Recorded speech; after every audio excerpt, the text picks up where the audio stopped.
give a few minutes, let everyone come in so you can get your coffee and get yourself settled, and we'll start just in a moment.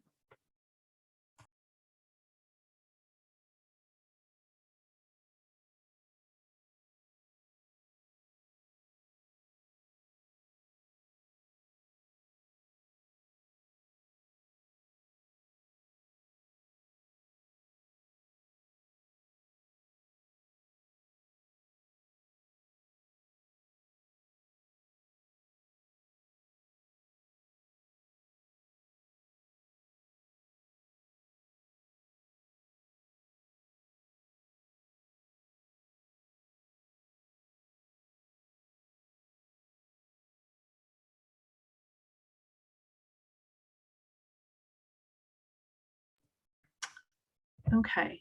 All right. I know we have a lot to cover, so we'll dive in here. Thanks everyone for joining us today. So today is the last day of Research Week, which started on Monday. This is our first time having events every single day for Research Week and virtual all at the same time. So it's been an exciting week.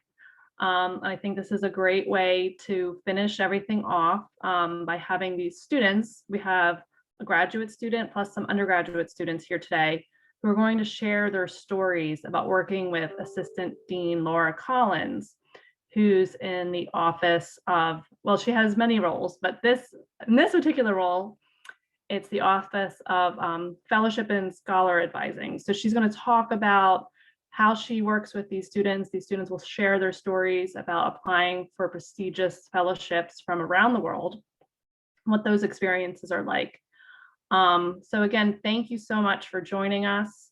We will have a question and answer session, so you can type your questions in the chat. But for now, I'm going to hand it over to Assistant Dean Collins. Thank you so much, Julie. Thank you also to Julie for all of her hard work organizing Research Week. I hope our guests today have all had an opportunity to attend the many different events that have taken place throughout the week. I know some of our students in attendance today have likely participated in some of those events, including Kirka yesterday. So thank you all to the students for all your hard work in putting those presentations together. So thanks for joining us. As Julie noted, I do wear many hats on campus. There's a good possibility some of you today may know me from any one of those roles, including my work with the Honors College.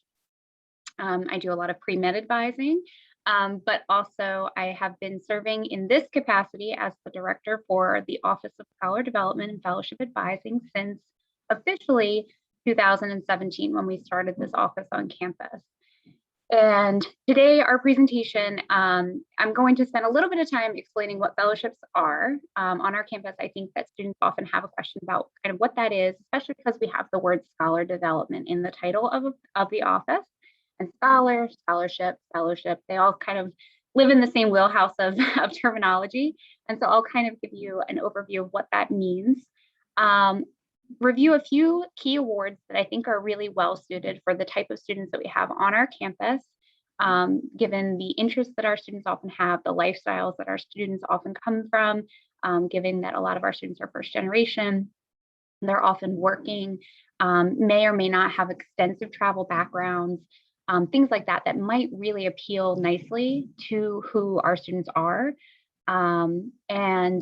And then we're going to hear directly from some of our students who have applied for, have secured some awards, have had different levels of experiences with obtaining and winning awards. And so you see their faces on the screen now, and they're going to share their stories. I do want to reserve the bulk of our time today for sharing that information. So the PowerPoint that you do see in just a moment will be available by request if anybody wants to go back through the slides. And I also do have a website that you'll see on our final slide today, so you can visit that anytime if you're interested in learning more. Okay, so I'm going to go ahead and start sharing my screen so that you all can see the PowerPoint. Okay, let's see if this works.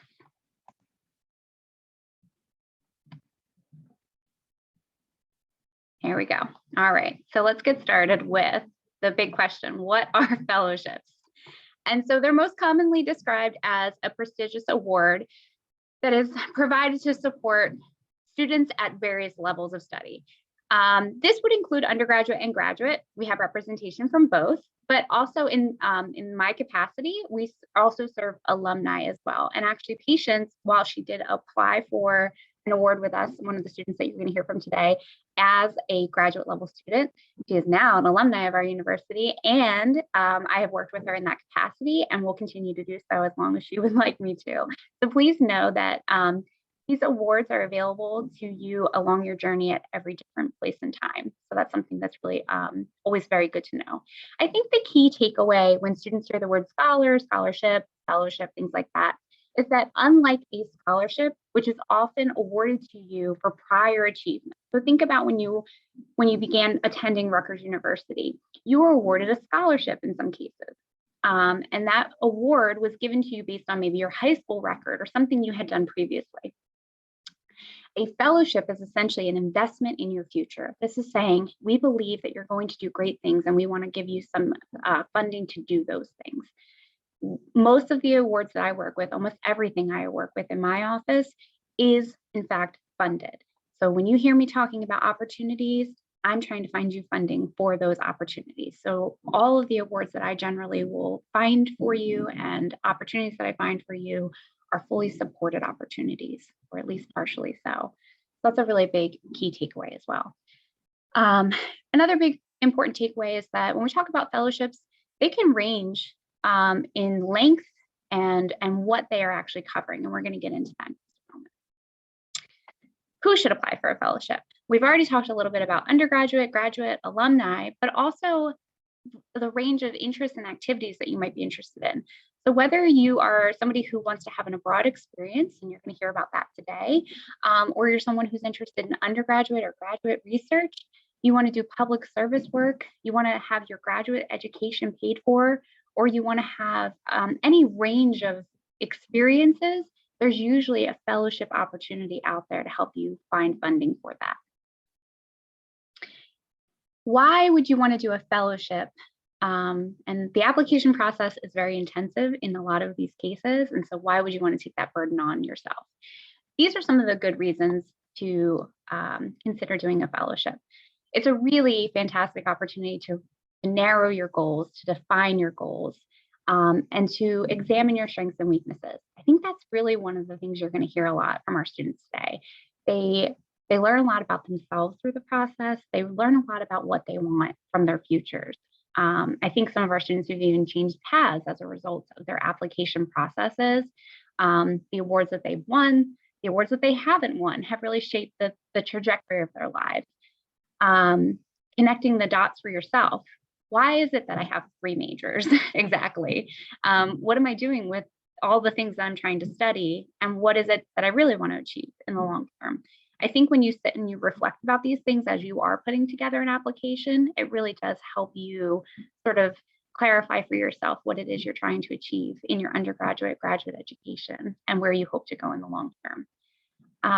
Putting these applications together are really good practice if you are planning to go on to graduate or professional education skills.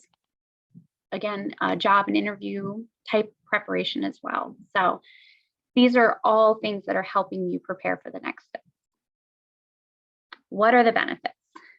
They are plentiful if you are in fact able to secure them. They include things like financial support. Of course, we've been talking about the funding. For students who might be interested in an abroad component, language acquisition is a really big one. The opportunity to live, study, research, and travel abroad, again, kind of that international component.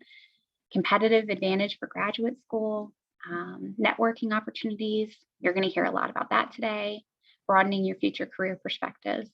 These, I made a key point when I said, if you secure that, but I think the biggest benefits, whether you win, you do not win, whatever your journey may be, is the learning experience that comes out of the application process. And I think, again, our students are going to spend a lot of time talking about what that experience is like and how much of a takeaway you get, whether you secure your fellowship or not. So we'll hear more about that from them today. What is it that they're looking for in a fellowship applicant? Someone who has a clear sense of self, purpose, and future. Someone who is really well-rounded, has a big breadth and depth of interests and activities, someone with leadership, service, and research experiences. And to some degree, grades can be important, but it really does depend on the award.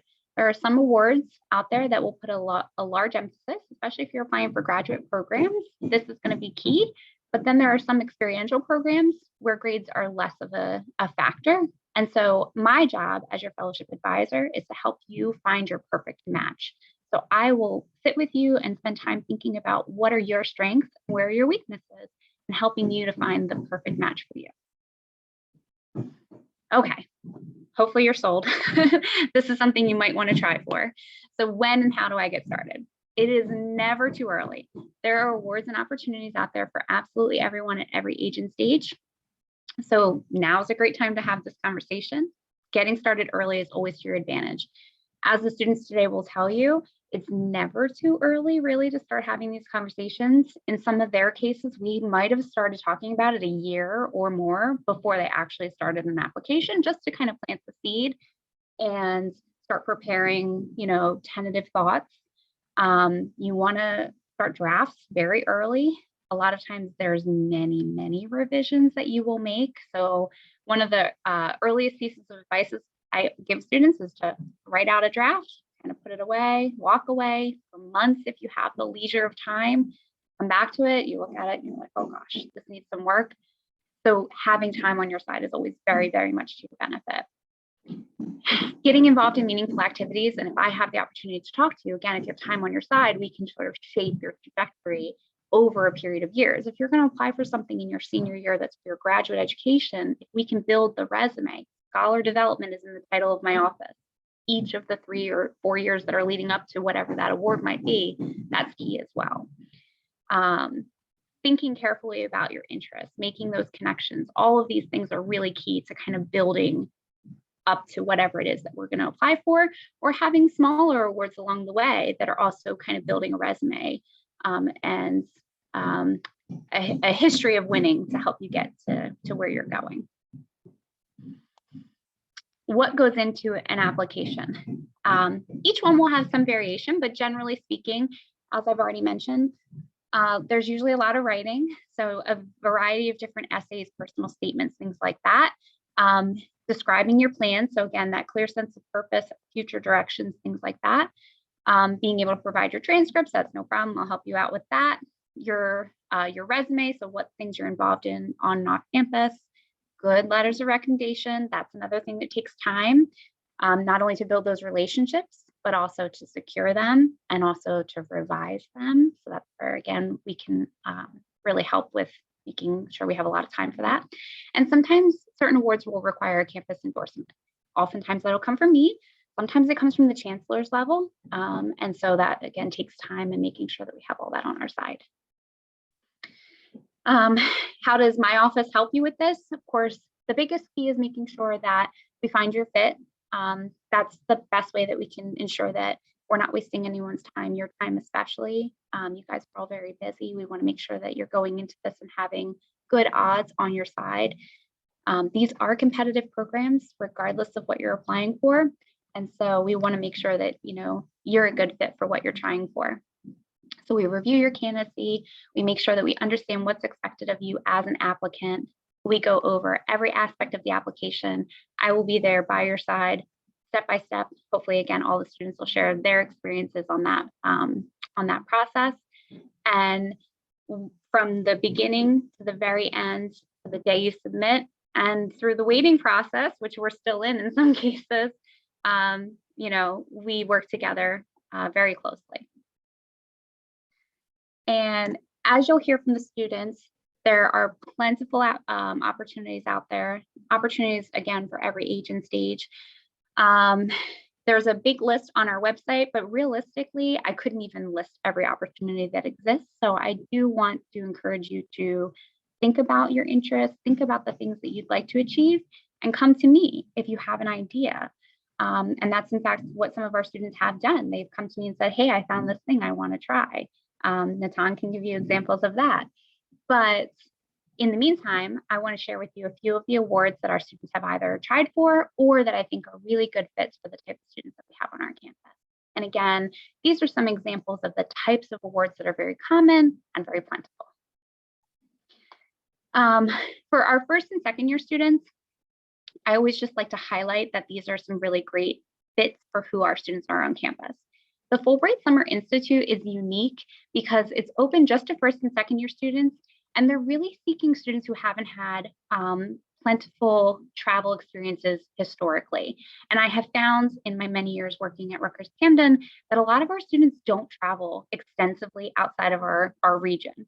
I was one of them. I'm a Rutgers-Camden graduate. I hadn't had very many international experiences myself, still haven't, to be honest.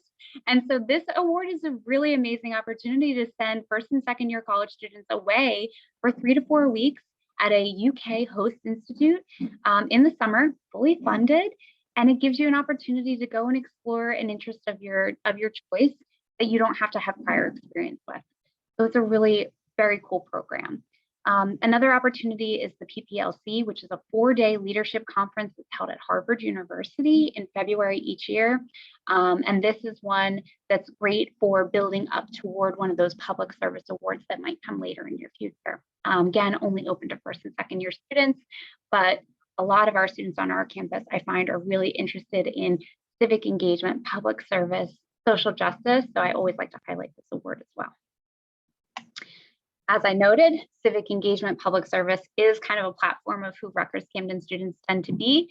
So another award I love to showcase and highlight, and of course Milani's going to talk about today because it's an award she won, is Humanity in Action, an opportunity to, again, pretty short term, spend 4 weeks in the summer in one of 5 European cities or in Atlanta, Georgia, and working on human rights issues. In her case, unfortunately, it was last summer that she would have been selected to go. And so she had her experience virtually, but she was a Humanity in Action Fellow virtually for Warsaw, Poland. And she continues to be a Humanity in Action Fellow. So she'll share with you what that means. Another really great public service award is the Truman Scholarship that awards students $30,000 for their graduate education of choice. So whatever graduate school you want to go to, in whatever discipline you want, for people who are committed to careers in public service. And public service is a pretty broadly defined thing. So that's something that's a really great opportunity to work toward. For our undergraduate researchers, REU programs are great things to be looking at in the summers, beginning as early as your freshman year.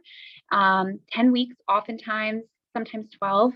And it's an opportunity to have a fully funded experience. They pay you to come and do research in the summer. So instead of having a summer job that you're just making kind of minimum wage, it's a great way to build on your resume and also get that research experience. It's another thing that might lead you towards something like the Barry Goldwater Scholarship as a sophomore or a junior, because you will have already had great research experiences. You've already won an award at that point. And that is a $7,000 scholarship that's renewable if you get it as a sophomore. You could then renew it for your junior year. And this often then leads to things like earning an NSF GRFP, which sends you off to graduate school with funding as well. So you can see how these things tend to build on one another. And you'll hear again from our students who've applied for these types of awards and who are going to continue to apply for things in the future. Lots and lots of awards out there for international experiences. A really great program for our students on our campus is the Benjamin Gilman Scholarship, and I've had students who've won this successfully in the past. It's a great fit for our campus because we have a lot of students who are earning the federal Pell Grant. That is a condition of this award, but it's open to anyone who's studying abroad for at least 21 days. So often if you're going to a summer program or maybe a spring or a fall trip, through our Rutgers Global Network, then you would qualify for this. So if you're ever looking at doing something that's a little bit longer term than our Learning Abroad program, this is one way that you might be able to get it funded. It's a really amazing scholarship program. And then that might lead you down the path that Patience eventually ended up on, and she'll tell you about her experience of applying for the US Fulbright program, which will send you away for about 9 to 10 months.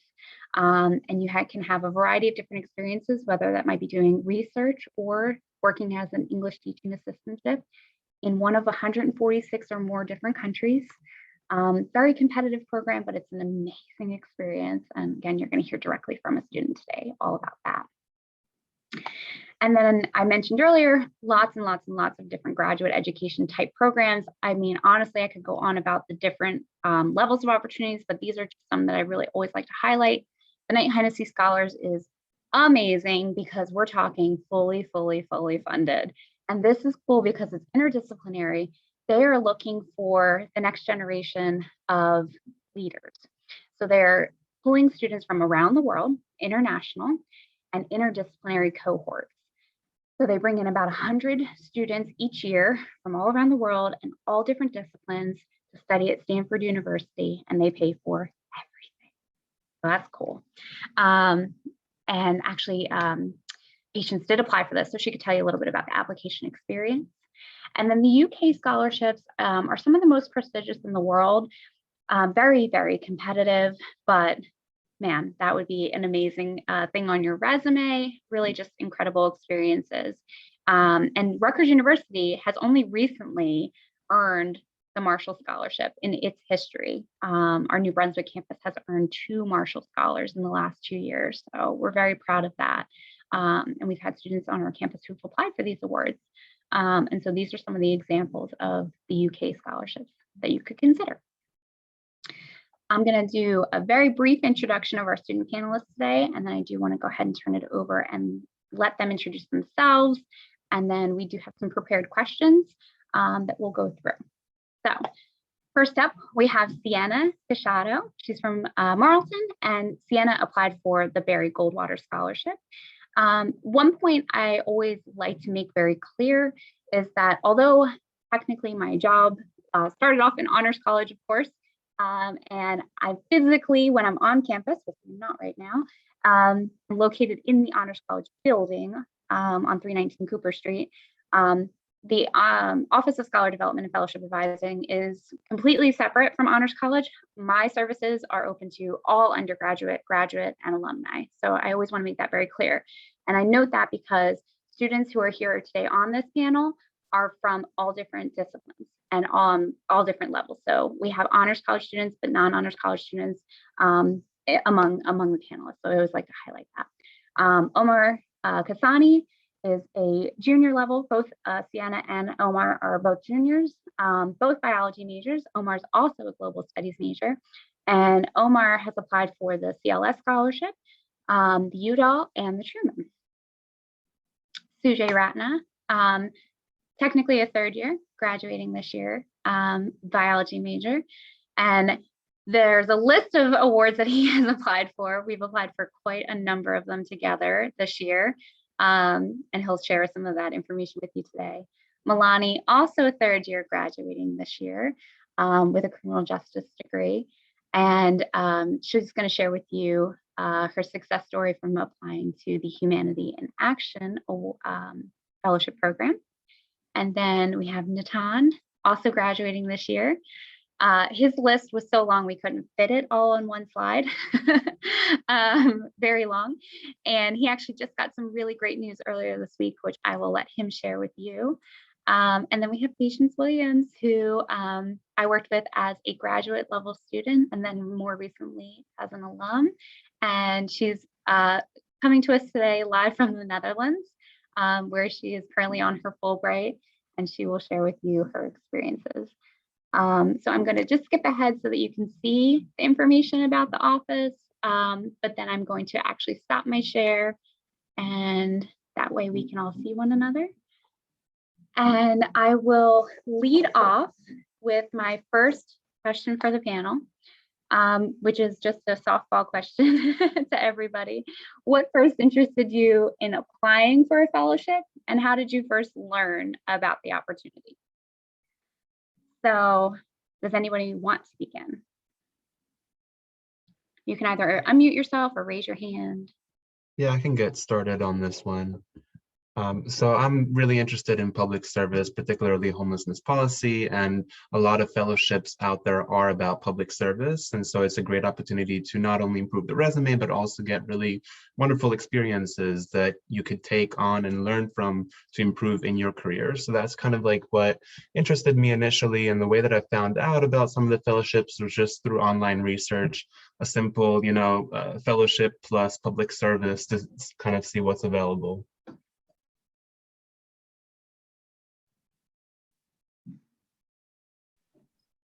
I can go. Oh, okay, I'll go next real quick. My name is Sujay. I was first interested in applying for a fellowship, actually kind of by chance. I'm a planner. I like to plan many years into the future. And with this pandemic, I totally could not have done that. But I initially thought I had a set plan for when I would go to graduate school, what I would do. And especially with the pandemic, I realized that that wasn't going to be fulfilling enough for me. So as Natan, I found a couple opportunities online. In fact, one of the first times I saw an opportunity was on the door of the computer lounge of the Honors College. So sometimes you'll just walk into doors literally that will show you of opportunities. So that was a little bit about my starting in the fellowship process. I actually am like Sujay, and I'm a planner. And when I came in my freshman year, like I had a set goal of what I was going to do every year leading up to graduating. But I actually had the pleasure of having Laura as my academic advisor. And when I went in to initially talk to her, we actually went over the different fellowships that were available to students, especially because I'm very interested in public service and social justice. And so it was during my freshman year that we actually went over the different opportunities that there were. At first, I never knew what a fellowship was and didn't really have any experience with it. But Laura was able to walk me through it, and we kind of planned out, this would be a great opportunity for you to apply to in your sophomore or your junior year. So that's how I became involved with it. So for me, my journey kind of began as a senior in high school. I applied to the National Critical Language Scholar, a really weird name scholarship, but basically it's to study a language abroad, and it's through the Department of State. So unfortunately, I didn't get it in high school, but there was like a college version of it, like an equivalent, but for college students.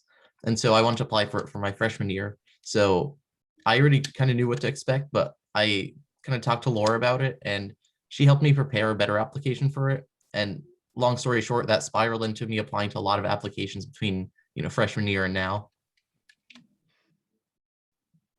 So mine started when I was working in someone's like research lab, and they suggested that I applied for the fellowship that I was going to apply for. So I just decided to apply for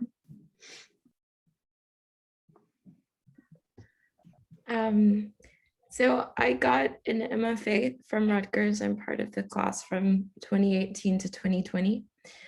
And whenever you have an advanced art degree, there aren't too many options out there for you, which is fine. But Fulbright, something that's really nice is it's an opportunity, a paid opportunity to, in my case, to teach in a different country. And I was already teaching for a year at Rutgers, and teaching is something that I love. And so this was sort of a pretty sweet thing where I could apply. And of course, I mean, I don't know if Laura's mentioned it, but I was not, just the chances, and I'm sure that everyone here on the panel can talk to this, like the chances of winning a fellowship can be so slim. So it's always nice to just at least have faith, do the application as best as you can, and hopefully, it's good news. And if not, you just move on. But I think that these opportunities can really, really speak to having really cool experiences and networking. Most definitely. That was a big incentive to applying for a Fulbright, is sort of the opportunities that can open up from that. And if I remember correctly, Patience, you applied to Fulbright roughly what, a month before it was due? And won it. Yeah. I don't recommend that, right? You would No. probably not recommend that either. She's just that good, huh? Yeah. But her roommate was applying at the same time, and that's how we met each other. Yeah. Yeah. So good. So the next question I have for everybody is, we definitely have sort of alluded to, if not said aloud, that these are definitely competitive awards. And so, for the students who are here in the audience, what is it that attracted you to doing this? Was there anything that made you feel a little bit intimidated about the process? And if you did feel that intimidation, what made you persevere through the application? And feel free to, unmute yourself or raise your hand to answer. Yeah, I can start us off.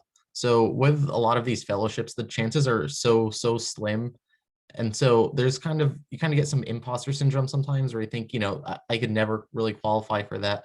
So that's really intimidating. I mean, especially if you look at, previous scholars for those awards, and, they say comparison is a thief of joy.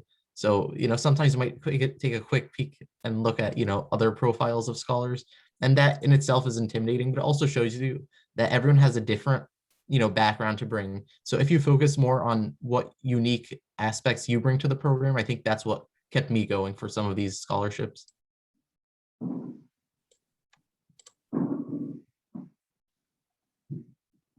And I also think you never really know what organizations are looking for, right?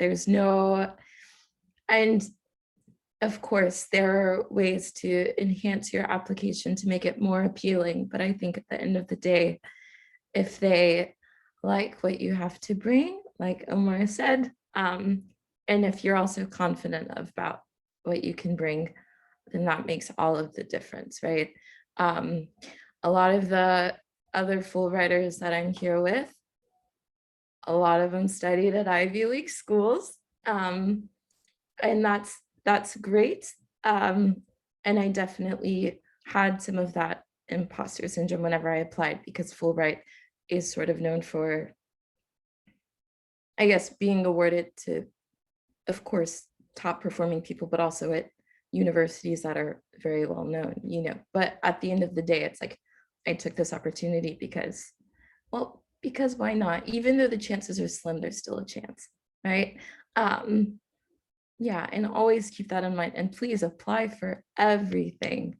I get rejected so constantly because I'm always applying to stuff, but something that's nice is that you might get one big acceptance, that can really make a difference. Yeah, so please just keep doing. And Laura is here to help, and she is amazing. She's wonderful. She's got your back. Really want to echo both what Patience said and what Omar said, and I don't know how I could be the next person to go after Patience with that beautiful ending at the end. I really agree that Laura is amazing.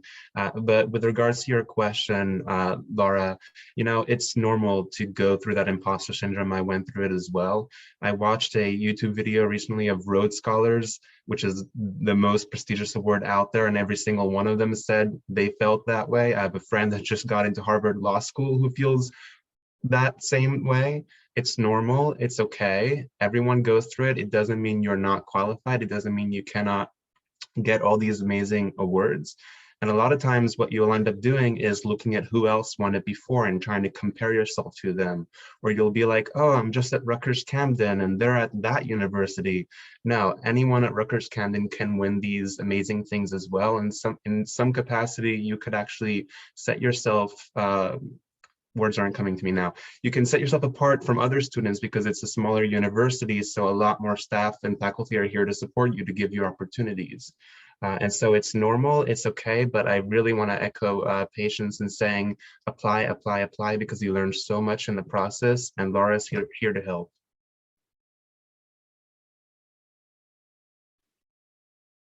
So when I applied to the many applications I submitted, many of the applications had very different writing styles than I was ever used to. I come from a very heavy a science-based background, do a lot of research.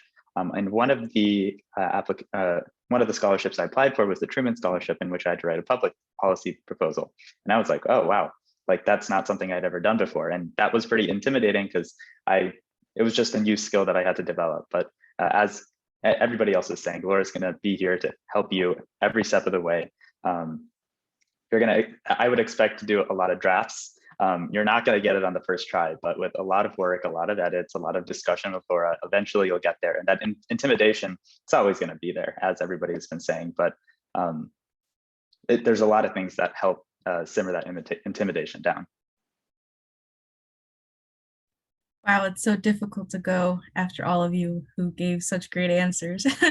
But for me, I definitely did have the imposter syndrome at first when I was going through my different applications. But I can honestly say that as I went through the application process, I actually, learned a lot about myself that I didn't really realize. And I think also it, just one person, I remember someone told me, because I was telling them, I was that person that would look up, previous awardees of the award and be like, oh, well, this person goes to this school, this person, is doing this. And, someone that I'm very close to told me, instead of just comparing yourself, learn from them, and then just learn that everyone has their own unique experiences and brings, different things to the table.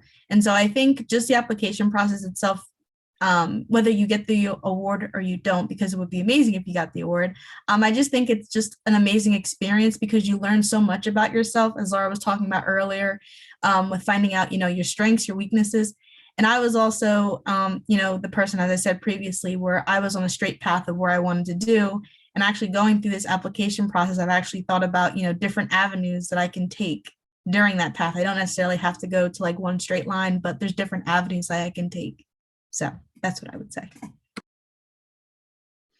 I would say that I was intimidated by applying to this scholarship because I had never really applied to anything like that was like a national scholarship before. But I would say I pushed through because I just thought like there was a chance in like me getting it, and that like it never really hurts to like apply. So I think that you should just apply if you can. Now, Sienna, you're probably going to be applying for the NSF award for your senior year. Is that right? Yeah. And do you feel more prepared? Yeah, I feel way more prepared. And I can't wait to help you with it. All right. Thank you guys all for those answers. And I appreciate all of the support for the office. I say the office, it's just me, but it's been such a pleasure working with all of you guys and supporting you. And whenever I get to talk about my job, like I say that this work in particular, I mean, being an advisor is such a fulfilling job, but this type of advising is so personal and so intimate with all of you all. I get to know a lot about your lives, and we work so closely together. It just really like fills up a person's cup. So hearing this from you guys, whew, I'm good for a while. End of semester is tough, right? We all know that. So this is a good thing to do at the end of the semester. Okay, I think Milani, you are a perfect lead off for our next question, which is, and we've alluded to this, what is one thing that you learned about yourself and your goals while you were working on your application? So kind of explore how the application process really helped you, be more introspective, refine your goals, reflect on your experiences, things like that. I would definitely say that one thing that I learned about myself during this whole experience is that, everyone comes from different backgrounds, and you don't necessarily have to be on that one path that everyone expects you to be on. And so, my future career goals are to become a lawyer. And so, I always had this mission of going straight from, high school to college to law school. And so actually going through the application process, I've actually, just thought about the different opportunities I can take even after I graduate from college. I don't necessarily have to, go straight into law school. And I also think that, writing like the different personal statements and the short essays really made me like dig deeper into like the things that I was involved in. And so I remember when I was, doing my application for the Humanity in Action, and I was writing about, my extracurricular activities, and Laura's like, dig deeper. And so, like just really like thinking about it, it's just really like an amazing experience to just self-reflect on the different things that you're involved in and how it's really like impacted you and shaped your life. I just think it's just a wonderful experience. As I said before, at the end of the day, just going through this whole entire process really like opened my eyes to different perspectives. And then also just being a part of the Humanity in Action Fellowship, like I was able to meet amazing people from all over the world, from the Netherlands, from Poland, from, Norway. And so it was just an amazing experience just to learn not only about myself, but about other people and like the different paths that you can take in life. It doesn't necessarily have to be, that one path.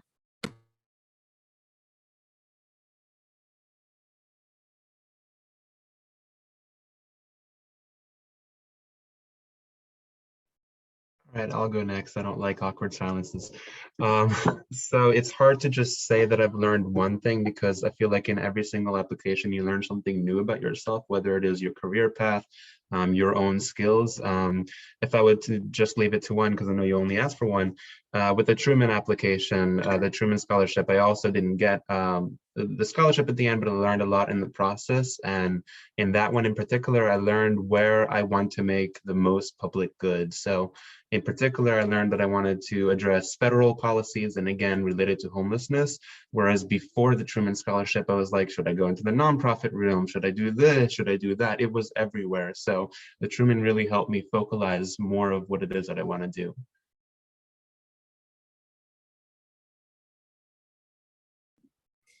I think something that's really nice about whenever you have to fill out these lengthy applications and then rewrite them and then rewrite them again is realizing like just the extent of what you have to bring, right? So, and of course I still feel intimidated sometimes, but something that is sort of, that you learn is just how much you can, like what you can do whenever, if you are awarded this award, or even if you aren't, like however you decide to continue your pathway.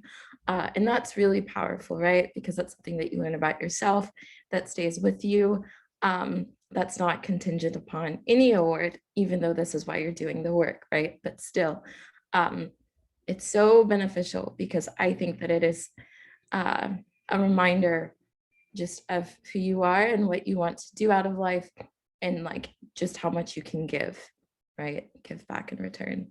And that's such an amazing feeling, and also like the confidence it brings to like, no, I can do all of these things, or like, I don't know, it feels good in the application process. It definitely shows you to yourself, also these people who you're sending it to, but I think you're the most important person for your application.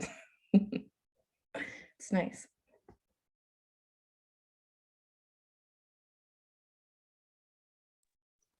So I'd say something that I learned about myself is what I want to do for my career, because I always knew that I wanted to get a PhD, but I didn't know like what exactly I wanted to do for my career. And in my application, they were like asking about your career aspirations. So I like looked further into like everything you can do with a PhD in like the biological sciences. And it really like got me to focus more on like that I want to focus on research in my career. And then I looked at like the different jobs you can get in research in a PhD. So I think that I learned more about like what I eventually want to do in my life. For me, I'm as I mentioned before, I'm double majoring in biology and global studies, which I mean those are kind of unrelated in a sense.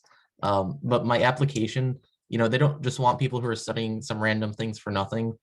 They want to see how you can interconnect your different, majors and minors and different backgrounds.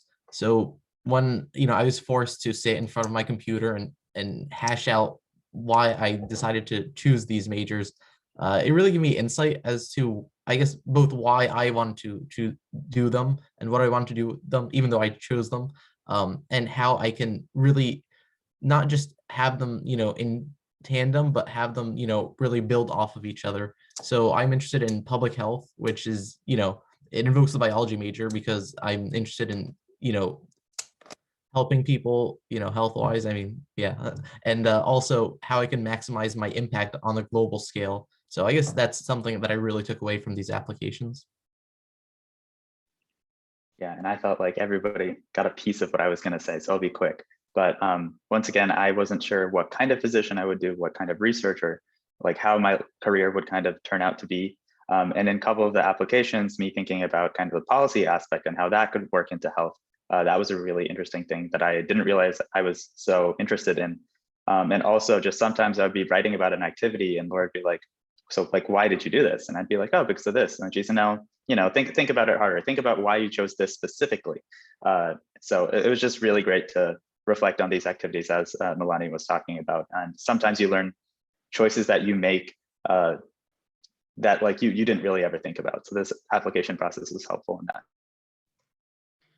I think of myself now as like an essay drill sergeant. So like, I don't have you guys like running like physical drills, but I'm like really pushing you like physically very hard in like the essay writing. And I'm also the mom of 2 toddlers who ask the question why a lot. And so like, I'm just asking you all like, but why?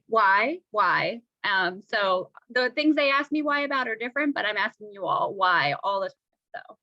So perfect. Okay. So final question, because I do want to leave time at the end for students to have the opportunity to unmute themselves and ask you all some questions. I know Julie also did offer, if anybody wants to put questions in the chat, please feel free to do that.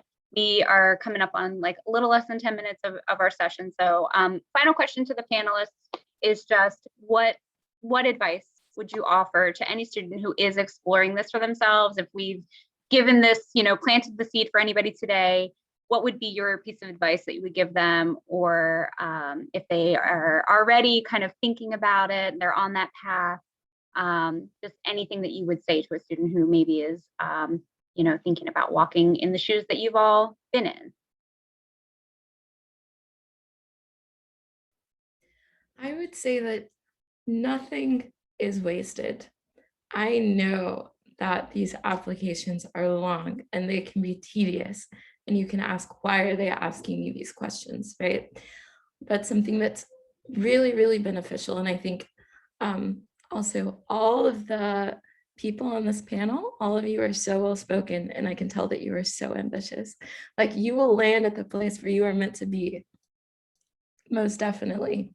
And I think that that's, if you can cultivate a mindset to where you firmly believe that, like, I'm putting in the work, and whatever I'm putting out there, I'm going to attract that back.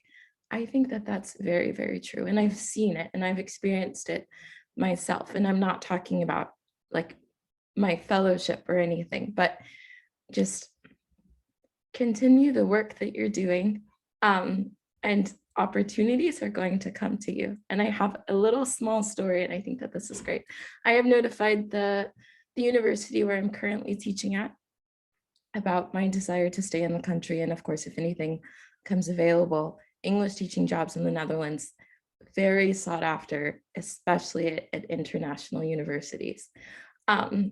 So the dean, she asked to have a meeting with me today on campus, and she sat me down and she did say, she said, I would like to help you. She asked, like, what is it that you're looking for? And maybe I can be of aid, which I think is really, really nice. And yeah, people are along the road who can and who will help you, right? Just like Laura was for all of us. So please keep going. You've got this. Everything's going to be good. Don't worry. So I can go next, and I want to thank you, Patience, for your words, because they mean a lot, especially coming from you. But for me, when it comes to the applications and these fellowships, the application in and of itself can be rewarding if you make it so. So I'll invoke a Miley Cyrus quote. It ain't about what's waiting on the other side; it's the climb. So if you focus on what you can gain out of the application, you will leave not having lost. Like you may or may not get the scholarship, but you won't have left losing anything. You'll gain a lot from the scholarship itself. And I mean, we already talked about what we've all gained from some of these scholarship applications, whether or not we've gotten them. I personally gained a lot. And even beyond the actual writing and the thinking, I've connected with some really great people who've helped me along the way. One of the people when I was doing my Truman Scholarship, he's the youngest elected Muslim official, was the youngest elected Muslim official in the country. And he reached out and said, hey, I applied for this scholarship. Do you need any help? And so I connected with him. Really great guy. I mean, I knew about him beforehand, but then he reached out and I was really humbled to work with him. And beyond just one person, I've met a number of great people who've helped me along the way, both in Rutgers and outside of Rutgers. So you can gain a lot, but only if you have that mindset that you can gain, and you will gain.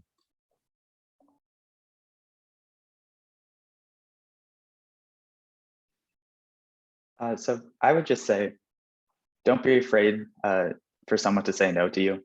It's going to happen. It's going to happen a lot. But even though it's going to happen a lot, just keep asking, whether it's a fellowship application, whether it's just a simple email to someone who you're interested in working with. Just ask, right? The worst thing they say is no.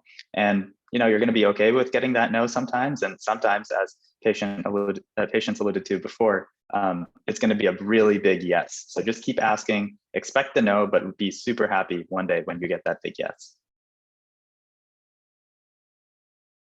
Yeah, the advice that I would give is that don't be afraid to fail, because when you're applying to these scholarships and fellowships, a lot of the time you're probably gonna fail on them. But then as you're applying to all of these, you're going to be getting a lot of practice and learning more about yourself and what you want to do later on. And then one of these fellowships you're eventually hopefully going to get because of all of the past practice that you've had. So I'll just say keep applying, keep trying. Kind of to piggyback off of that, I would just say apply, apply, apply. I know a lot of times, especially for me, we can get tied up in, the application process and, comparing ourselves to other people and thinking, well, maybe it's not worth it because, it's a slim to none chance that I'll get it.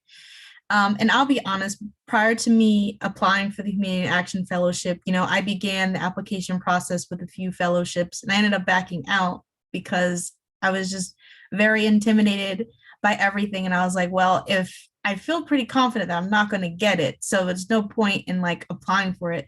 But I look back at it and I'm before I used to regret it, but now I look at it as a learning experience because now I was able to be okay, the Humanity in Action Fellowship is something that I do really want. And I'm going to put, my best foot forward because, we get tied up in the imposter syndrome, but you just have to have confidence in yourself. And I think, that's the best advice that I could give is just apply, because you don't want to look back and be oh, what if I applied for Fulbright, or what if I applied for, the Summer Institute? Because, I used to be that where I would look back and kind of say, I wish I did this or I wish I did that. But, at the same time, I was able to learn from those experiences and able to push myself and be motivated to apply to these different fellowships, and I ended up getting one. And so that's the advice that I would suggest. Apply, apply, apply.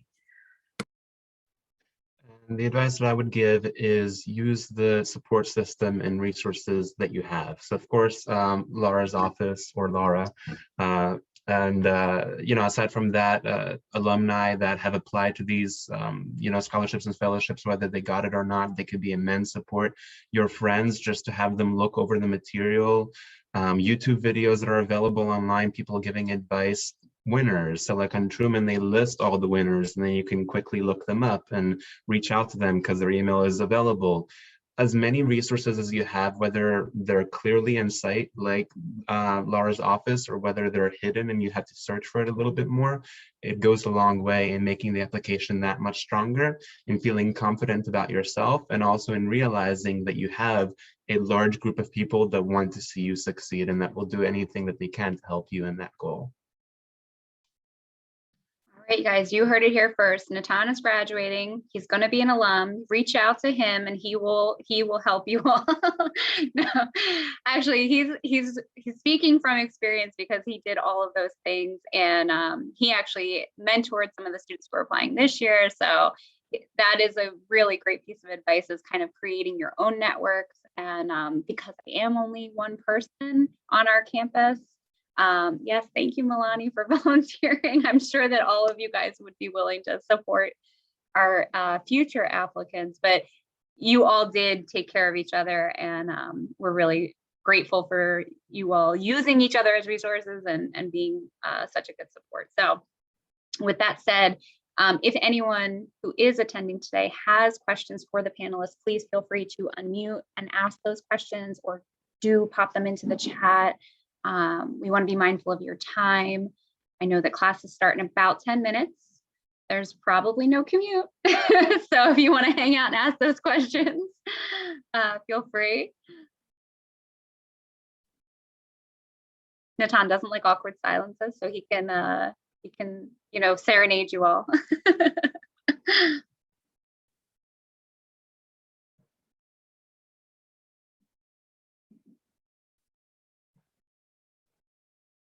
All right, if there aren't any questions, I'll turn it back over to Julie.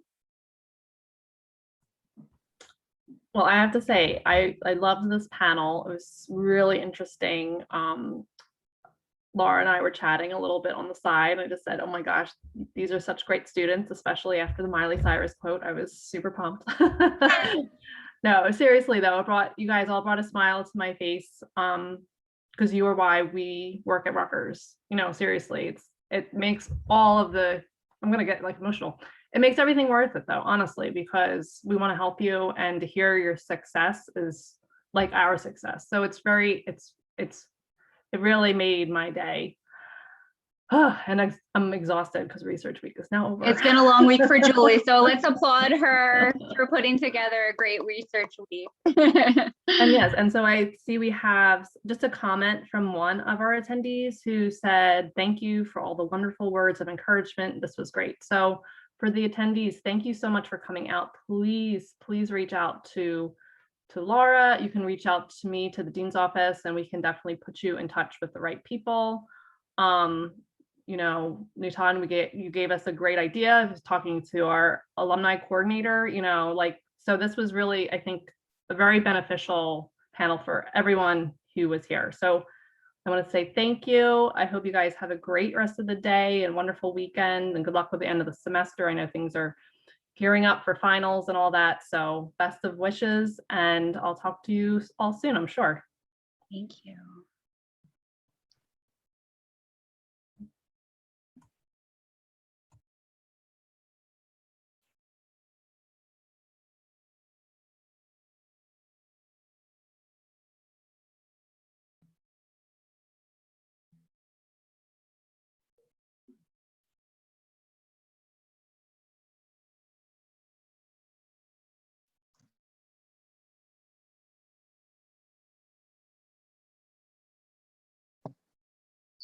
See ya. Have a good one.